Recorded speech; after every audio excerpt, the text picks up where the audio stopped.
Thank you for standing by. My name is Kate, and I will be your conference operator today. At this time, I would like to welcome everyone to the EVgo Q2 2025 earnings call. All lines have been placed on mute to prevent any background noise. After the speaker's remarks, there will be a question and answer session. If you would like to ask a question during this time, simply press star followed by the number one on your telephone keypad. If you would like to withdraw your question, press star one again. Thank you. I would now like to turn the call over to Heather Davis, VP of Investor Relations. Please go ahead. Good morning and welcome to EVgo's second quarter 2025 earnings call. My name is Heather Davis, and I'm the Vice President of Investor Relations at EVgo. Joining me on today's call are Badar Khan, EVgo's Chief Executive Officer, and Paul Dobson, EVgo's Chief Financial Officer. Today, we will be discussing EVgo's second quarter 2025 financial results, followed by a Q&A session. Today's call is being webcast and can be accessed on the investor section of our website at investors.evgo.com.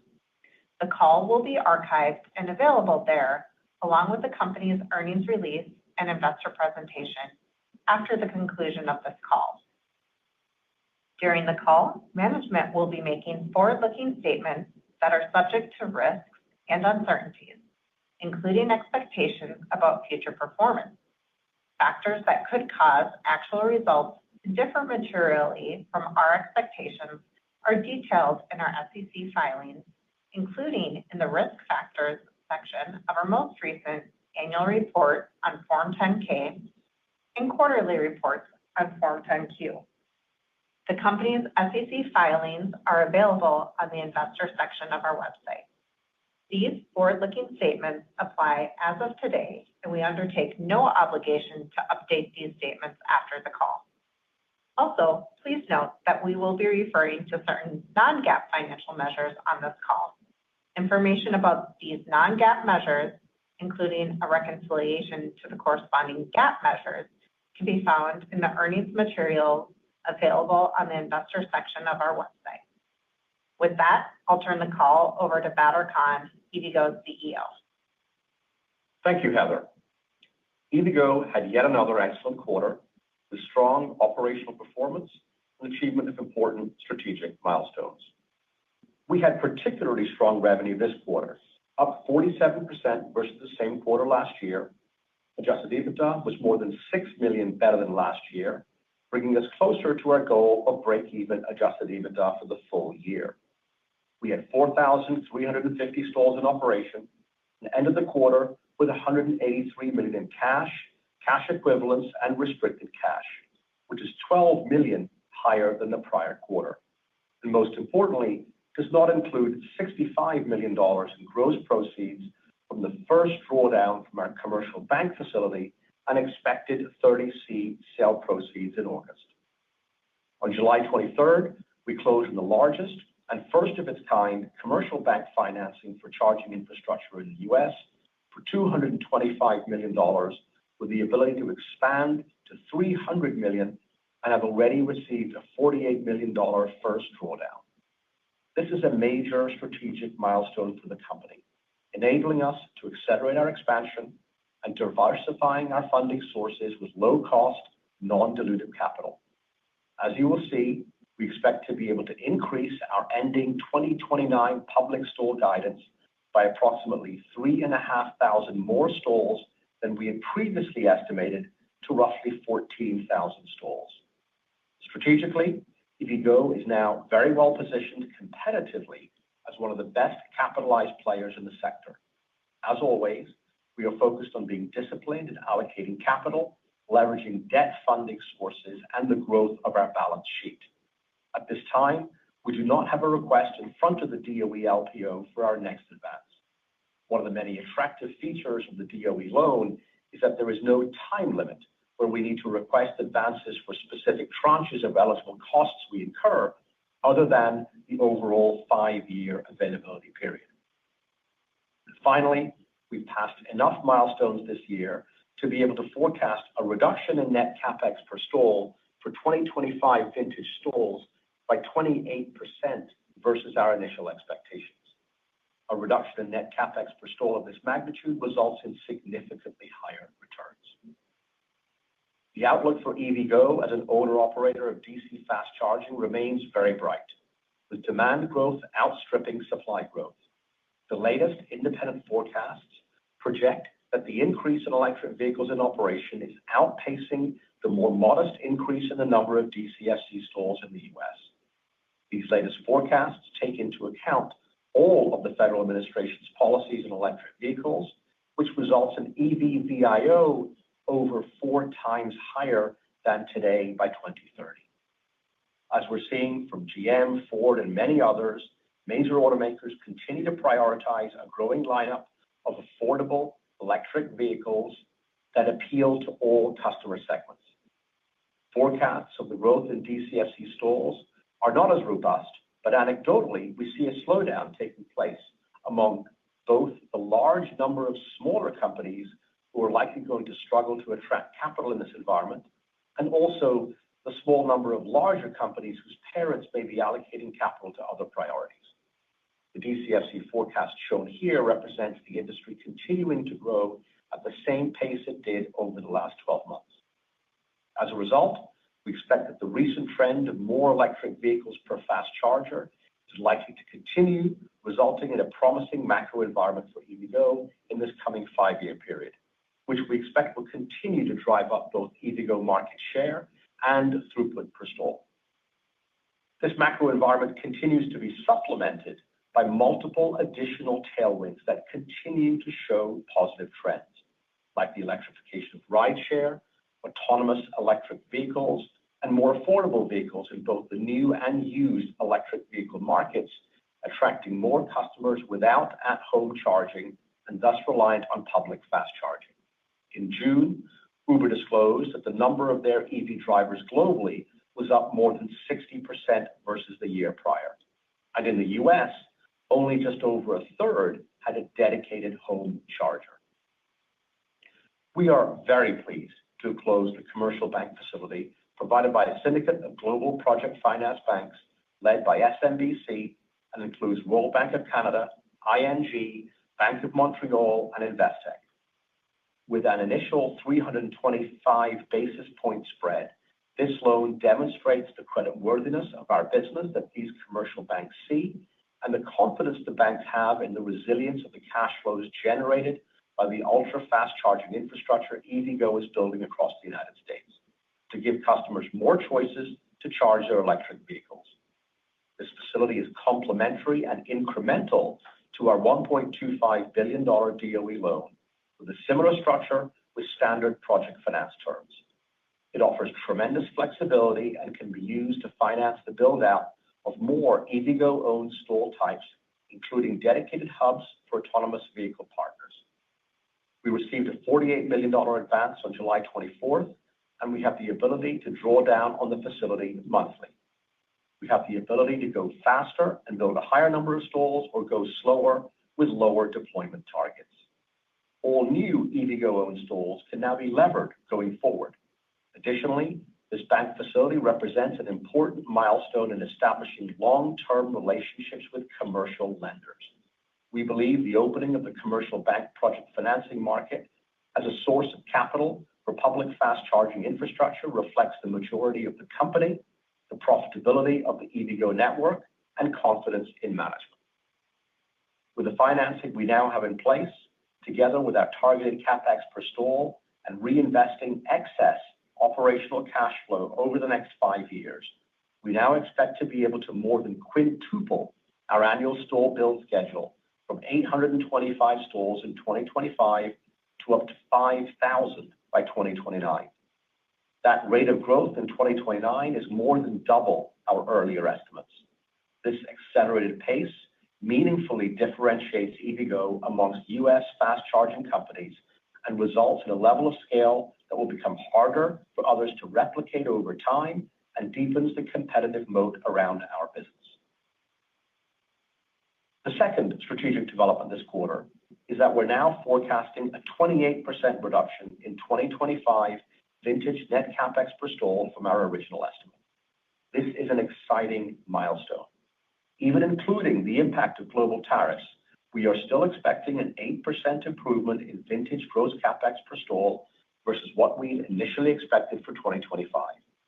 This improvement is driven by savings from lower contractor pricing, material sourcing, and increased use of prefabricated skids, some of which we shared in the last earnings call. Today, however, I'm able to share that we now expect vintage CapEx offsets to be around 50% higher than we originally expected, because more stalls we're operationalizing this year are expected to have state grants associated with them.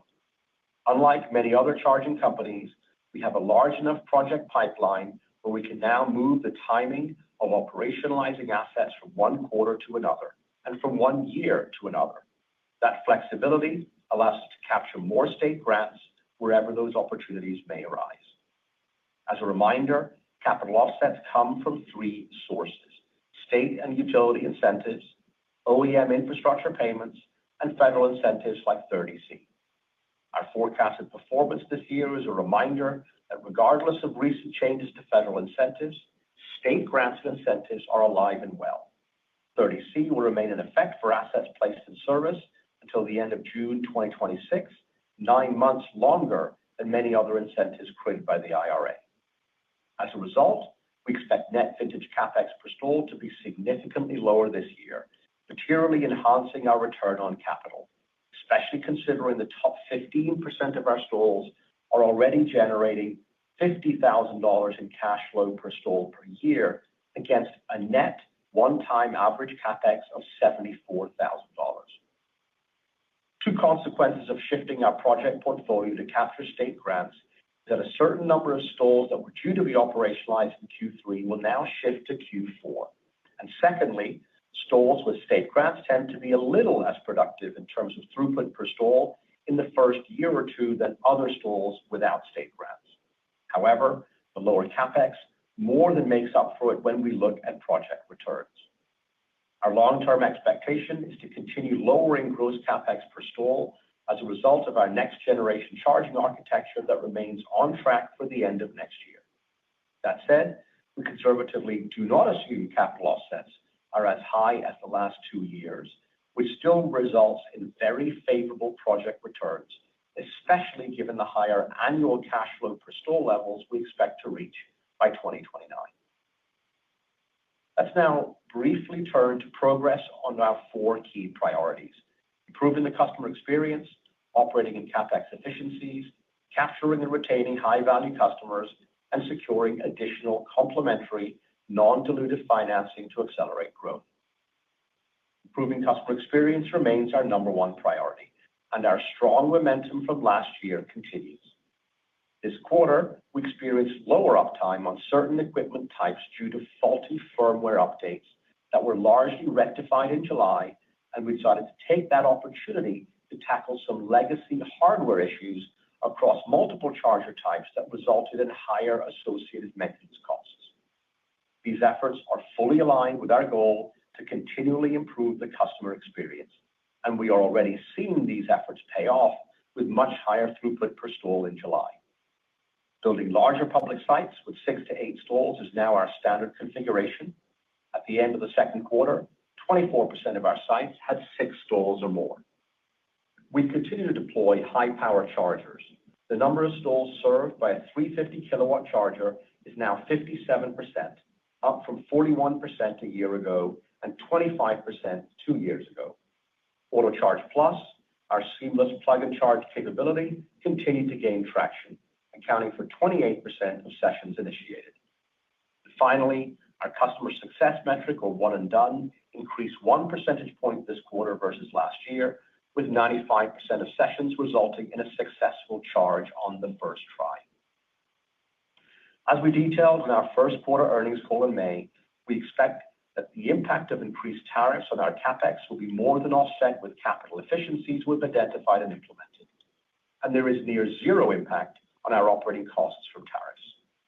EVgo continues to meet all our milestones in the development of our next-generation charging architecture, we are jointly developing with Delta Electronics.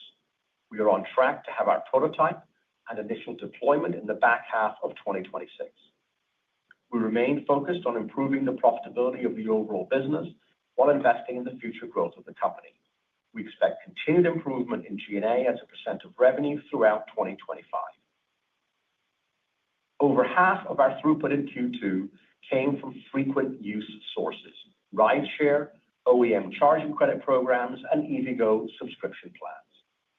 This quarter, we've added to our dynamic pricing, digital marketing, and customer acquisition and reactivation capabilities with the deployment and use of AI agents to optimize and increase the effectiveness of our campaigns. In certain geographies, we launched seasonal-based pricing to help cover the increased costs from summer utility tariffs. Our second pilot site with native NACS cables went live in June. The focus of the initial pilot in February was to validate technology, and for the second pilot, our focus is to get an early read on our ability to attract Tesla drivers with the NACS cables installed. While it remains very early, we are encouraged by the fact that since going live with the NACS cables, this site has had significantly more usage from Tesla drivers as it had prior to installing the NACS cables. Once we scale these cables across the rest of our network, and because our charging stations are faster than Tesla and closer to where Tesla drivers live, work, and go about their lives, we expect to see potentially significant growth in usage per stall. This is because we expect to attract a greater share of Tesla drivers than before, and these drivers still make up the majority of EVs on the road. In August, we expect to add 30 more NACS cables to more sites, and we expect to add around 100 NACS cables to sites on a retrofit basis through the rest of the year. And finally, we are in construction of our first flagship sites with General Motors. We look forward to opening these stations, which will feature up to 20 stalls and offer features like overhead canopies, lighting for an elevated customer experience. We've made huge strategic progress on financing this quarter with the closing of the low-cost commercial bank facility. We expect to close our second sale of 30C income tax credits this week for our 2024 vintage portfolio for an anticipated $17 million of gross proceeds. As I said earlier, we now expect 45% CapEx offsets for our 2025 vintage stalls. Paul will now cover more detail on the commercial bank facility and how that relates to higher long-term estimates, our financial performance for Q2, and our updated outlook for 2025. Thank you, Badar. I'll walk us through the summary loan terms for this facility. The flexible loan structure allows EVgo to build over 1,500 new public and dedicated stalls over the next 3 years and finances the 400 existing public stalls we added as collateral. As Badar mentioned earlier, the facility allows us to finance stalls that wouldn't have been eligible for debt financing under the DOE loan. The interest rate is SOFR plus 3.25%, with a 25 basis point increase at the beginning of year 5. The facility has a 5-year term and a 3-year deployment period. EVgo will be able to draw against the loan facility monthly after a stall is operationalized for 60% of costs, including CapEx, capitalized G&A, and $31,000 of deployment expenses. As collateral for the loan, EVgo contributed 400 operational stalls into a project-level SPV, and we received $48 million of gross proceeds in July after closing. We expect to see incremental network growth from this facility starting in 2026, as it typically takes EVgo 12 to 18 months to get a site operational.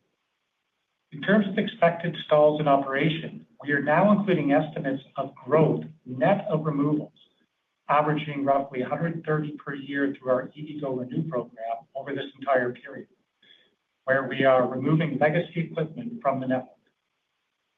EVgo now is fully capitalized to have roughly 14,000 projected public stalls by the end of 2029, which will increase operational efficiencies by leveraging economies of scale.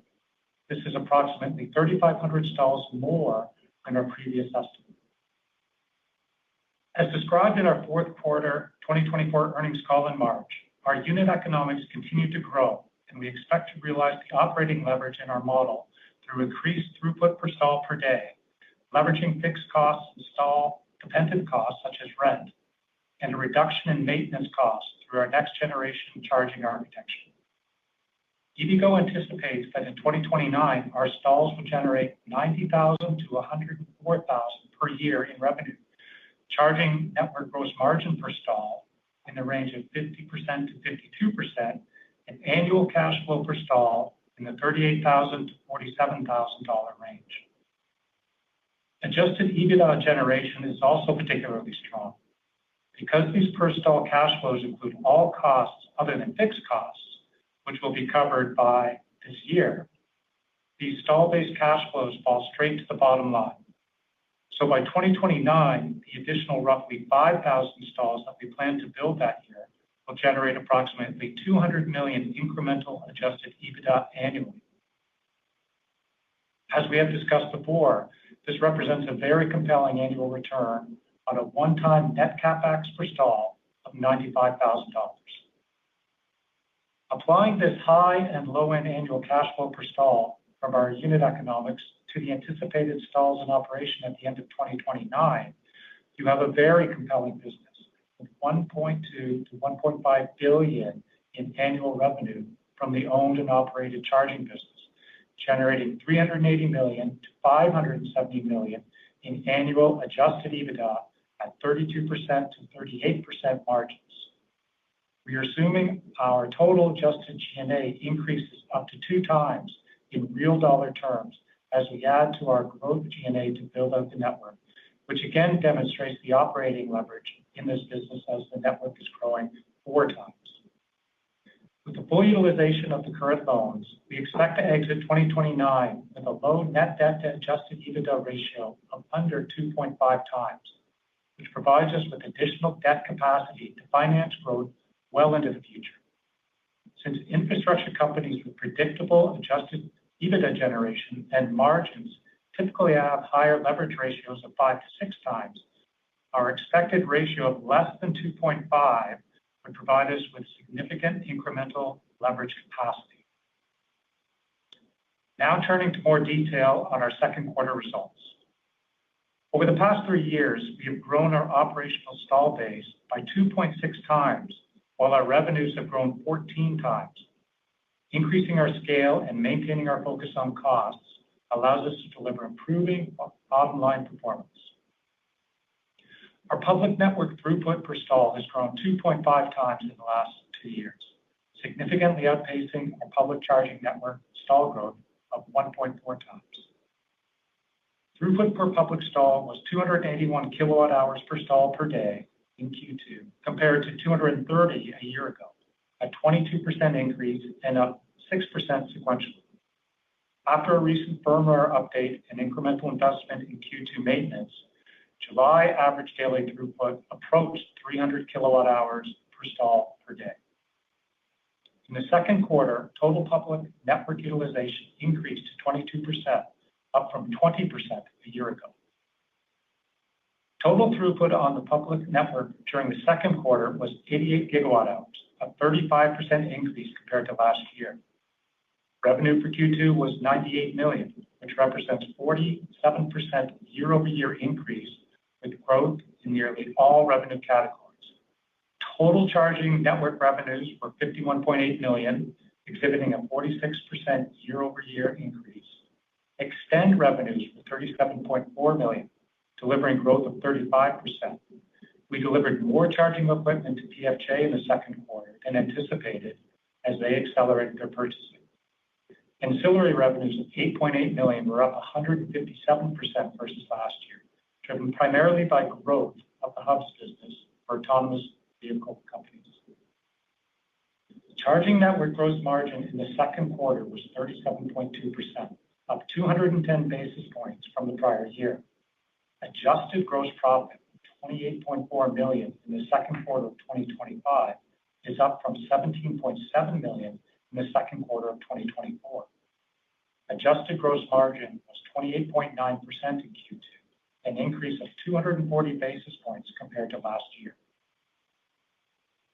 Adjusted G&A as a percentage of revenue also improved from 38.5% in the second quarter of 2024 to 30.9% in Q2 of this year, demonstrating the operating leverage effect.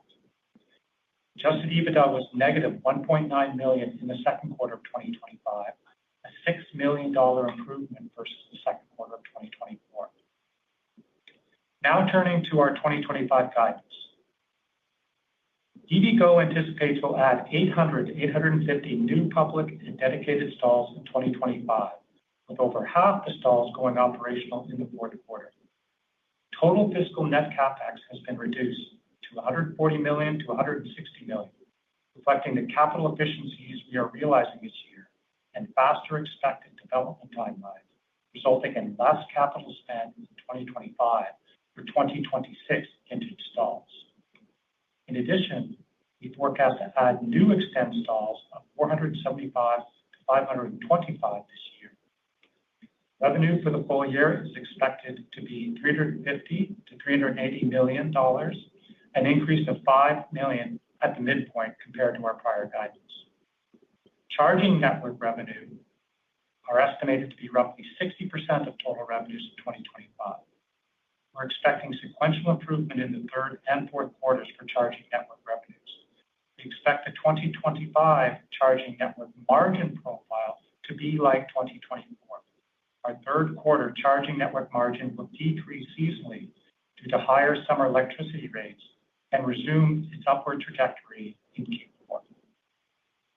Full-year eXtend revenues are anticipated to increase around 25% versus last year, and ancillary revenues will be more than double this year. We expect both eXtend and ancillary revenues will be lower than Q2 in the third quarter. eXtend revenues are expected to be relatively evenly distributed in the third and fourth quarter. Ancillary revenues are anticipated to have a much higher fourth quarter following revenue recognition milestones. We're investing in accelerating the growth of EVgo, including investments in our operations and deployment team to increase stall growth, as well as our next generation architecture. Adjusted G&A for 2025 is expected to be flat to the Q4 2024 run rate plus inflation, reflecting investments in growth with some offsets due to efficiencies. These investments for accelerated growth will continue in 2026, and we therefore anticipate similar growth in adjusted G&A next year. EVgo continues to make progress towards adjusted EBITDA break-even. In 2025, we continue to expect adjusted EBITDA in the range of negative $5 million to positive $10 million. Following our anticipated revenue trajectory for the back half of the year, we expect Q3 adjusted EBITDA to be negative and lower than Q2, and positive for the fourth quarter. Top-line growth, financed with low-cost, non-dilutive capital, coupled with leverage in our operating model, is expected to deliver compelling shareholder returns. We look forward to keeping you apprised of our progress. Operator, we can now open the call for Q&A. At this time, I would like to remind everyone, in order to ask a question, press star, then the number one on your telephone keypad. We encourage everyone to limit yourselves to one question and one follow-up. We will pause for just a moment to compile the Q&A roster. Your first question comes from the line of David Arcaro with Morgan Stanley. Your line is open. Oh, hi, thanks. Good morning. Morning. Maybe first on the CapEx trends and offsets here. Great to see. And I was just wondering if there was a geographic trend that's driving the capital offsets going to 45%. Were you targeting states in a different way based on demand that you're seeing, or were there changes in state incentives? Just wondering what shifted that geographic trend around. Yeah, well, look, I think thank you, David, for the question. I think that one of the key things we wanted to communicate here is that not only are we focused on EBITDA generation with strong margins, we are also very much focused on delivering strong returns on capital for shareholders. And so being able to lower our vintage CapEx per stall by almost 30% is very much aligned with that. Our first priority, of course, is to lower gross CapEx per stall, which is a trajectory we've been on for some time, and we've been successful at, and we are looking to continue with our next generation architecture. On the offsets, we're absolutely pleased with where we are this year. We had a very high level of offsets for vintage 2024 in the 50% range. This year, the offsets are also looking like they're going to be very strong. We've seen that already for our first half year deployments, where offsets are at that sort of 45% range. And these grants are really coming from all over the United States, to be perfectly honest.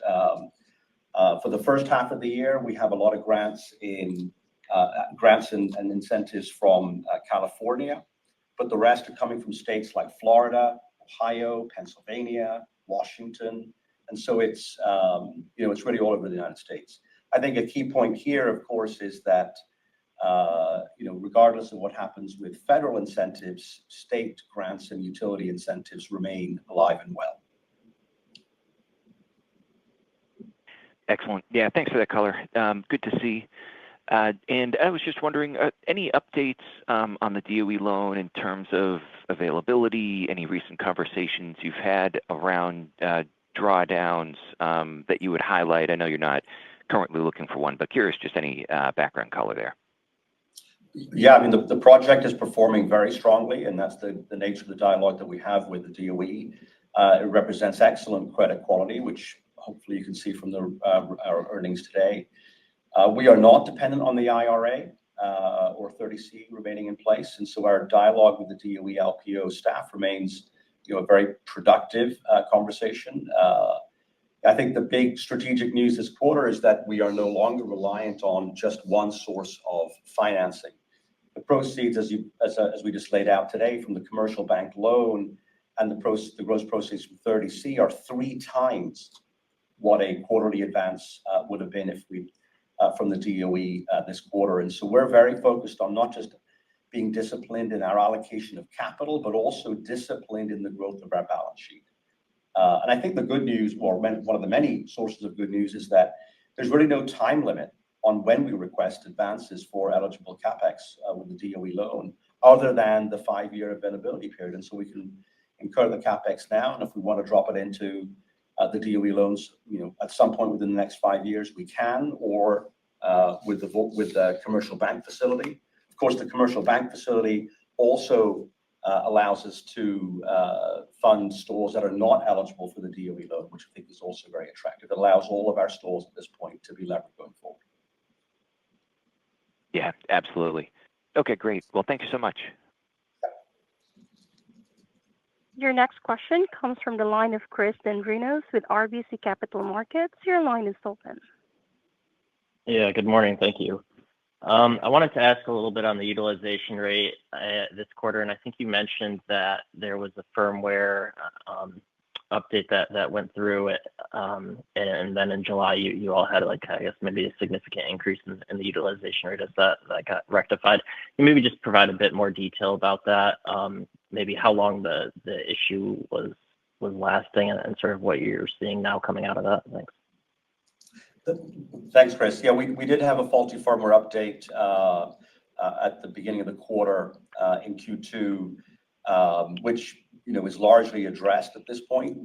Given that we had these issues, we did proactively take that opportunity to address some legacy charger issues at the same time, and invested in maintenance to get a stronger network. We thought that made sense to tackle both issues at the same time. And then, as we said on the call, we can see average throughput per stall for July approach 300, which is quite a bit higher than what we saw in the Q2 average. I think what's really kind of most interesting here is that, as an indication of true demand on the network, the average throughput on the chargers where we weren't experiencing these issues was meaningfully higher than the chargers where we were taking these steps on maintenance and the firmware.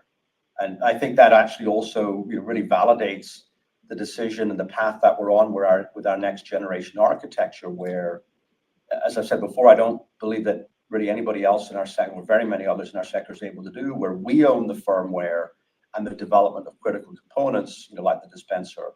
And it's very much part of our journey of taking that customer experience to the next level. Got it. Thanks. And then maybe on the NACS cable, and you highlighted some promising, I guess, call it initial results from some of the deployments that you've done so far. I guess, how are you thinking about deploying those longer term, and sort of what are you looking for that would maybe drive you to accelerate deployment, or are you already seeing things, given the kind of results you've seen so far, that would drive you to maybe try to accelerate the deployment of those NACS cables? Thanks. Chris, I think that the NACS cable and the autonomous vehicle space are both, I think, really interesting sources of upside for the company here. And we can talk about the AV space maybe later on. But on the NACS, we had a couple of pilot sites in the first half of the year. One was around technology validation. It's super important that we are, again, focusing on the customer experience, making sure the technology works. But the second site was really geared around, are we able to attract more Tesla drivers? And I would say that I think the team is, really pretty excited about the results. They're early, but what I said in the call is that Tesla driver usage was significantly higher on that site than pre-installation of the NACS cable. I do think it's early days. We're going to have about 30 NACS cables installed in August. And at this point, we're looking at 100 for the full year. These will all retrofit before we start doing native, so not retrofit, but original equipment connectors in next year. But I think that if we continue to see what we saw so far, for sure we'll be looking at our ability to deploy more NACS cables. But we want to just be certain about this. Everything that we've done at EVgo has been very thoughtful and very analytically based, whether it's the algorithms and site selection, through to the AI in our marketing, or AI agents in our marketing and customer outreach. Here, we don't want to pull out a productive CCS cable unless we're sure we can make it an even more productive NACS cable, which, again, the first site is definitely showing, but that's what we're looking at. Got it. Thank you. Your next question comes from the line of Bill Peterson with JP Morgan. Your line is open. Hi, good morning. This is Shikani on for Bill. Thanks so much for taking our questions. Your updated build schedule looks, quite robust, especially in the 28 to 29 timeframe. Can you help us understand why the builds are so back half weighted if you have the, liquidity available to you now? And how do you think about balancing the EV/VIO to DCFC ratio across the market versus capturing market share early on from, competitors potentially? Yeah, look, I think on the build schedule, there are really three things that have increased the schedule versus what we last indicated, which would have been about 6 months ago after the DOE loan. And those are the Voyager, the commercial bank facility, and the fact that we are lowering our CapEx per stall. We've been talking about it for a year, but we never reflected that lower CapEx per stall in our long-term forecasts. And then lastly, we are generating, quite significant excess operational cash flow. And so we thought, for simplicity's sake, we would assume that we'd be reinvesting that cash flow into new stalls. To be honest, the reality is, as Paul said, we've actually got fairly significant, a reasonable amount of capacity for additional leverage in the back half of this 5-year period. But regardless, we think that's a good enough proxy. And that results in a very significant increase of stalls that we deploy that we're now fully capitalized for, which I think is the important point.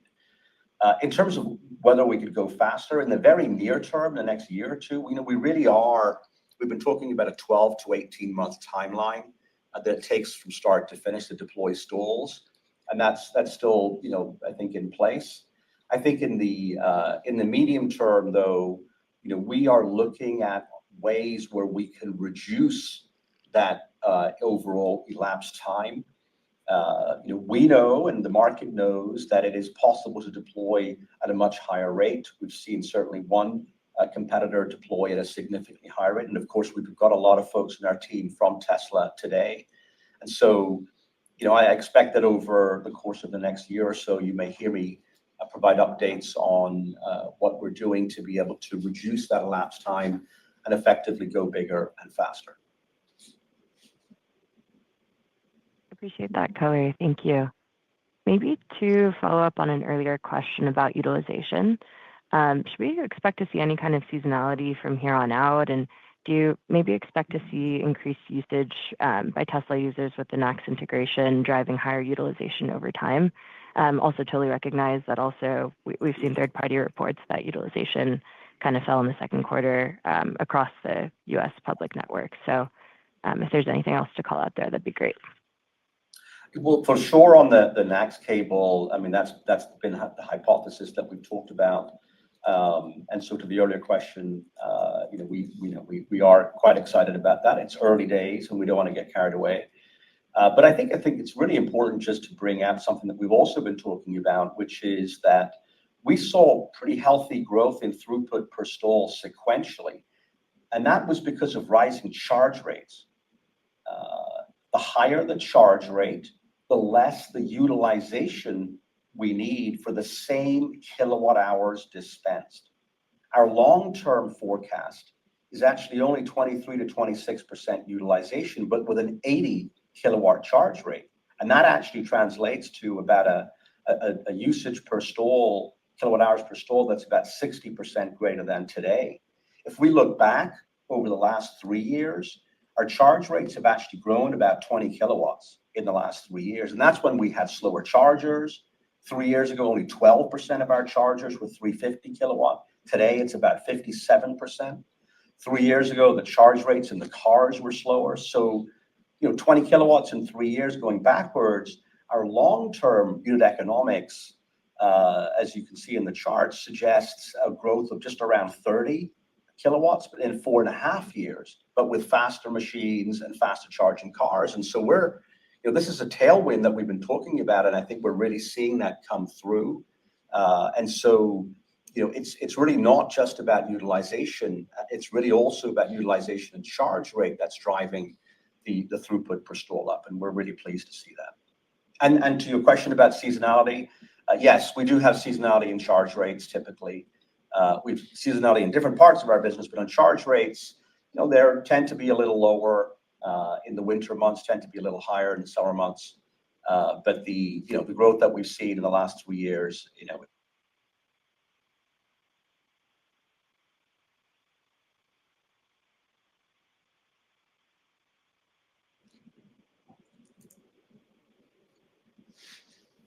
Operator, can we go to the next question? Your next question comes from the line of Andres Sheppard with Cantor Fitzgerald. Your line is open. Hey, good morning, everyone. Congratulations on the quarter, and thanks for taking our questions. Yeah. I think a lot of our key questions have been asked, but I wanted to maybe hone in on self-driving technology. As we're ramping up robotaxis and self-driving across the country, curious if you can maybe give us a sense of kind of your strategy to capture, as much of this market share as possible. How are you thinking about capturing this autonomous vehicles that are ramping up, and what are some plans to maybe differentiate EVgo? Thank you. Yeah, I mean, look, along with the NACS cable, I think that this is one of the two sources of upside in the business. It's probably not in anyone's forecasts. We do think it's a really interesting and potentially significant source of upside if indeed the AV space grows, which certainly it does seem as though it's going to. I know as I think you pointed out and others have, these are going to be electric vehicles, and they're not looking to be charged in slow charging locations. That makes sort of zero sense. So we have been building and operating dedicated sites for autonomous vehicle partners for a number of years. Last year, we more than doubled the number of stalls at these dedicated sites to serve this space. to 110 stalls. And we actually separated it out in our stall disclosure and our public disclosure. It's sort of wrapped up in what we call ancillary at the beginning of this year. As Paul said in our guidance, we do expect to see a more than doubling of ancillary revenues this year over last year, and so we're pretty excited by it. We think that the counterparties that we work with are pleased with the way that we're able to deploy fast charging speeds that are appropriate for those vehicles. Obviously, we're pretty good at it, building charging sites, whether they're public or for dedicated. And so we think that we've got a great relationship with these folks, and we're excited about the dialogue that we're having with them. And of course, now that we're fully capitalized, and the commercial bank facility allows us to lever those stalls where we don't think they're eligible for DOE loan funding. We think we're in actually a really pretty good space and pretty good place. Got it. Thanks, Badar. That's super helpful. Appreciate that color. And maybe just as a quick follow-up, can you just remind us, what are maybe the key catalysts to look for maybe in Q3 and Q4? Thank you. Well, look, I mean, we are just focused on executing the business. Andres, we're fully capitalized at this point. We know the charger issues that we talked about, the firmware, and our choice to invest in the maintenance of some of these legacy issues is largely behind us, but we expect to be pretty much wrapped up with that activity by the early part of this Q3 period. I think that just watch us execute. That's where we're just heads down executing, and that's really what we're focused on. Got it. Thank you so much. Congrats again. I'll pass it on. Thanks so much. Your next question comes from the line of Stephen Gengaro with Stifel. Your line is open. Thanks. Good morning, everybody. Hi, Stephen. Two things for me. The first is pretty straightforward. I'm not sure you'll want to answer, but when we think about your guidance for this year, do you think as you get into next year, you'll be positive EBITDA in every quarter? Yeah, Stephen. We're not gonna get into the guidance for 2026 just so early. But I think that if you think about what's really driving EBITDA for us, it is the measure that we've spoken about for the last year and last several years now, which is that throughput per stall per day, and that's rising. That continues to rise. It's rising sequentially. Yes, there's sometimes seasonality in that. Again, in the winter months, it can be a little bit flattish in the kind of Q4 to Q1. But that's going to be a big driver of growth in the business, and that's what we're seeing. So I think that's probably all I'm going to share at this point in terms of 2026. Yes, that's fair. And I guess the other thing you mentioned earlier in the call and you prepared remarks about the economics of some of the chargers that are being driven by grants and maybe being a bit lighter at the beginning of the life cycle. Is that something that we will observe in the numbers which show up in throughput per stall, like just so we kind of know what to look out for, or is it just not big enough to kind of really move those numbers around too much? It can a little bit, Stephen. And I think that the really important point here is a couple of points here is that these are not federal incentives, right? So that's I think number one. I think that the state and utility space is very productive and supportive for EV charging infrastructure build out. I think that the second point is that even if they're a little less productive in the first few periods, these are phenomenally strong returns on capital invested. And so, from our perspective, yes, we're obviously looking at EBITDA generation and at very strong EBITDA margins, which is the business that we've laid out here. But it's also important to us that we're deploying capital that's delivering strong returns, for shareholders on the capital invested. And I think that's what we're seeing with some of our choices. I think the fact that we've got such a large pipeline, which a lot of other smaller charging companies just don't have, allows us to move some stalls where we think we can get some great grants from one quarter to another or from one year to another. And that's what we saw this year, where we did actually move some of our sites around. It forced us to push some sites from Q3 into Q4, but we thought that was worth it because just the level of offsets is just so great, and the returns, of course, in that capital is just so strong. Great. That's great detail. And if I could ask you one other quick one. Understanding the next cable rollout, we're big fans of Tesla, but not everybody is these days. Is there any targeted marketing that you're thinking about or you've done for Tesla drivers? Because you see these stickers on Teslas that owners that are mad at Elon, et cetera. Has anybody thought about something like that you've done, or are you thinking about any kind of campaign like that? Yeah, I mean, look, I know that this space feels like it's very heavily politicized. We're running this business as an infrastructure business where we're deploying capital that's returning strong returns for shareholders and strong EBITDA generation, strong margins. We try not to get too political about stuff. We just think that's not necessarily always the best thing.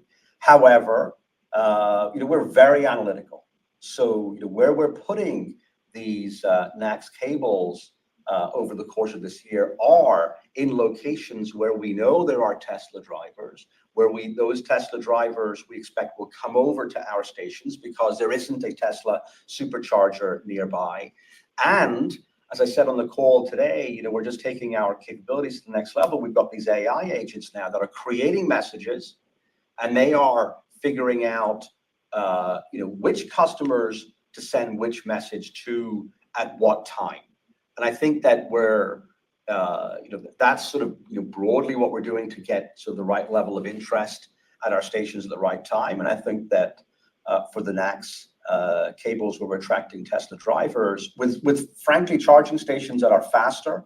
These are largely 350 kilowatt stalls that we're deploying today versus the supercharger network at 250 and closer to where they live or their amenities. We think that it's a very interesting and should be a very successful approach.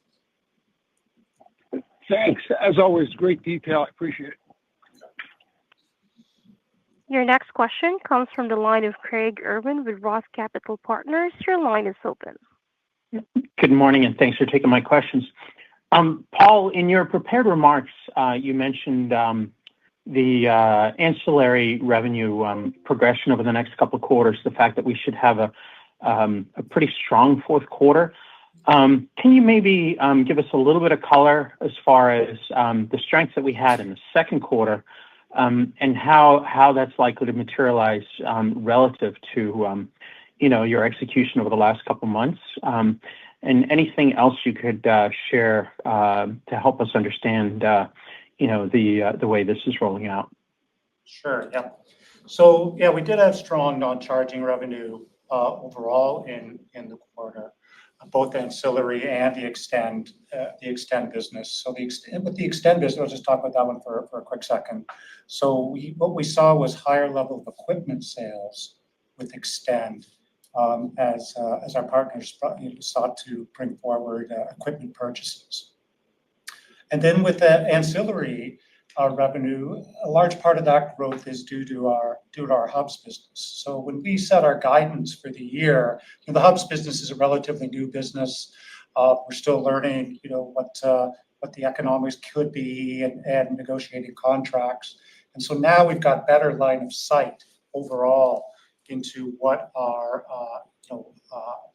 hubs business is going to generate this year in terms of revenue. So with the ancillary revenues, which is largely the hubs business, we expect it's going to more than double from last year, from 2024. We're expecting also to have a much higher fourth quarter as well, given some of the revenue recognition nuances in the hubs business. Again, it's largely because we now have a better line of sight to the nearer term as to where we expect it's going to end up. There is some lumpiness to it, I will admit, with the hubs business due to some of the accounting. And as we go forward and it becomes a much bigger part of our revenue mix, we'll provide more specific guidance on it that I think will be helpful. Thank you for that. So then, Badar, you're clearly executing well versus your financial targets, right? You're delivering, and you have been for several quarters. But it does look like you're adding a little bit of expenses to the model. So maybe there's a bigger opportunity or a different opportunity set. Can you talk a little bit about your priorities as you look for opportunities for investment over the next couple of years? Real-time pricing, I guess, is one thing that's got a lot of attention over the last several months. There's several things we could touch on. What do you see as the most important areas for investment at EVgo over the next several quarters? Thanks, Craig. I mean, look, the single biggest use of cash in this business is the capital that goes into the charging infrastructure. And so, we are very focused on both capital efficiencies per stall. That's gross CapEx per stall. We've talked about offsets for quite a bit here, but the first priority is on gross CapEx per stall, which we've been lowering. But I think in part of that journey, in terms of your question, is the investment we're making into our next generation charging architecture. Our strategy is to be able to get the benefits of being vertically integrated without the risks and the costs of manufacturing. That's why that partnership with Delta Electronics is so important. It's why our taking ownership of the firmware, which is the issue that we saw in Q2, is so important.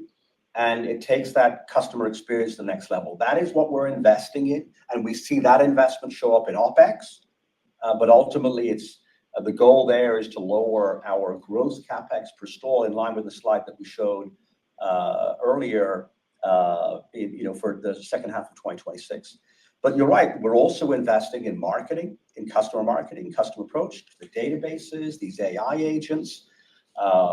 We've invested over a long period in the algorithms behind our site selection, which we think is one of the many sources of competitive advantage for us. So you picked up on dynamic pricing as an area of investment since last year, again, which we can see paying off in the unit economics schedule. So we're thrilled. But I think one maybe the last point to leave is that the company has tremendous operating leverage. If you look at the fixed costs in this business versus the total G&A, it's pretty high. And so once you cover your fixed costs, all of that cash flow above fixed costs falls to the bottom line. And that's why this business model is just to me, so compelling. The EBITDA generation after this year is really pretty exciting. And that's what we're trying to convey when every few months we put out these long-term financials. Fantastic. And just another one, if I may, firmware. You mentioned the firmware issue in the quarter. Can you maybe share with us what sort of a headwind this was on throughputs across the network, or any other color for us to understand the financial impact? Yeah, I mean, look, we said that in July, the firmware issues, they're kind of, at this point, they're largely behind us. We did at the same time decide to put some stalls into maintenance because we're seeing these issues anyway, in terms of customer experience. So that'll be largely addressed through the first part of Q3. But if you look at our July throughput, it was approaching 300 kilowatt hours per stall per day. And that's quite a bit higher than what we saw in the average in Q2. And that's probably a good enough proxy for where throughput, for your question in terms of where throughput could have been. Excellent. Well, thanks again, and congrats on the strong performance. Thanks so much. Your next question comes from the line of Christopher Pierce with Needham and Company. Your line is open. Hey, good morning, everyone. I was just wondering, are you seeing increased competition for rideshare drivers? I mean, I know it's just one article, one headline, but we talk about 40 plus stalls going in at LAX and things like that. I just was wondering if sort of more people are realizing how interesting this business is, or the frequency with which these drivers, have to charge. I mean, look, it's hard, but because there's so many companies in the space that are private and small. It's hard to know, to be perfectly honest. When we look at our own throughput, rideshare, it's been pretty steady in the 20 to 25% of our total kilowatt hours for I don't know how many quarters at this point. It's easily maybe a couple of years at this point. So, rideshare is going great for us. It's been a steady contributor to our kilowatt hours in aggregate. Remains the case. We're thrilled. We've been saying forever that rideshare is a significant source of upside. That's beyond that battery electric vehicle to DCFC charging ratio, which is also a macro supply demand factor that benefits the business. So, yeah, we're thrilled. I mean, I think that a lot of companies, smaller private companies in this space, anecdotally, we wonder whether they'll be able to attract capital, quite honestly, just because they're smaller scale. Got it. Okay. And can you just touch on lastly, ASP per watt? It looked like it was up pretty smartly quarter over quarter, and that's after a 1Q increase from 4Q last year. I just wanted to if you could touch on pricing power, or is this dynamic pricing that you're kind of able to flex, or is this, people that are on a monthly plan, but because of the firmware issue, the charger that they go to was down, so you had a one-time benefit there? Yeah, so I'll take that one. So yeah, we have seen our revenue per kilowatt hour pricing increase, as we've talked about on other calls as well. We're continuously testing, our pricing and our pricing programs, dynamic pricing. We're just talking about rideshare and trying to incentivize rideshare drivers to go, off peak, and trying to, influence the shape of our utilization curve as well. And it's all resulted in us, having the ability and, watching customers' reaction to seeing, how much we can move prices up. We also, though, when we look to price, we also look at, what is the revenue minus our throughput costs, which are mostly our energy costs. And so as energy costs increase or decrease, we want to make sure that we maintain a spread or, widen that spread to some degree. And I think that's really the most important point, in the quarter, where we saw that spread increase last year from, I think, 29 cents a kilowatt hour to 32 cents a kilowatt hour, which is right in the middle of our long-term guidance. So we're kind of approaching the spread where we think, long-term, it could end up. But we'll continue to test these programs with customers, making sure that we're delivering value to our customers, retain them, looking at the long-term value of customers as well, not just sort of short-term pricing opportunities, to make sure that we're maximizing the value and increasing retention as well. Okay. Thanks for the detail. Appreciate it. Yep. I will now turn the call back to Badar Khan, CEO, for closing remarks. Great. Well, thank you, everyone. Ladies and gentlemen, that concludes today's call. You may now disconnect. Thank you and have a great day.